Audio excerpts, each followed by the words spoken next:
మాట్లాడే ముందు ఈ రోజున కొత్తగా అపాయింట్ చేసినటువంటి జాబ్ కమిటీ ఇన్ఛార్జ్ అయినటువంటి గౌతమ్ రాజు గారు క్లుప్తంగా 2 ముక్కలు కాకపోతే 4 ముక్కలైనా పర్వాలేదు చక్కగా మాట్లాడి. అందరికీ నమస్కారం అండి. నేను నా తల్లిదండ్రుల దగ్గర నుంచి నేర్చుకున్నది ఆకలైనడికి అన్నం పెట్టడం.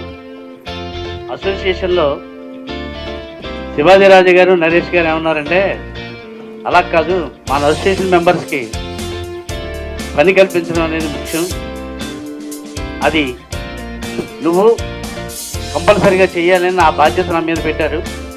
నా తుది శ్వాస వరకు నేను కష్టపడి ప్రతి చోటకి వెళ్ళి ఖచ్చితంగా అందరికీ పని కల్పించే ఏర్పాటు చేస్తానని అందరి ముందు ప్రమాణం చేస్తాను.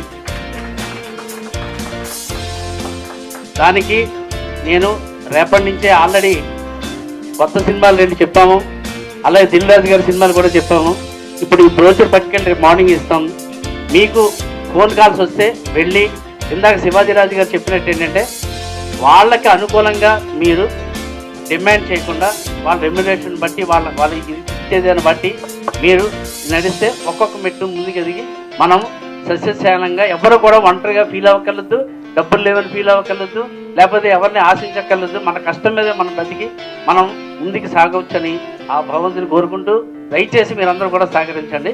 డెఫినెట్గా తర్వాత ఎలాగే మనం అన్నారుగా, తర్వాత ఎలాగే మన రెమ్యునరేషన్ పెంచుకుంటామో ఏం చేసుకుంటాం, కానీ ముందైతే మనం అడుగు పెట్టాలి.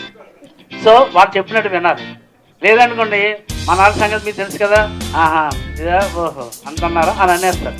అందుకని దయచేసి అలా సహకరిస్తే మాత్రం ఖచ్చితంగా రేపటి నుంచి ఆల్రెడీ సినిమాలు చెప్తాం. ఈ బ్రోచర్ వారికి వెళ్తే మీ ఫోన్లు వస్తాయి, వెళ్ళండి, ఆఫీసుకి వెళ్ళి కలవండి.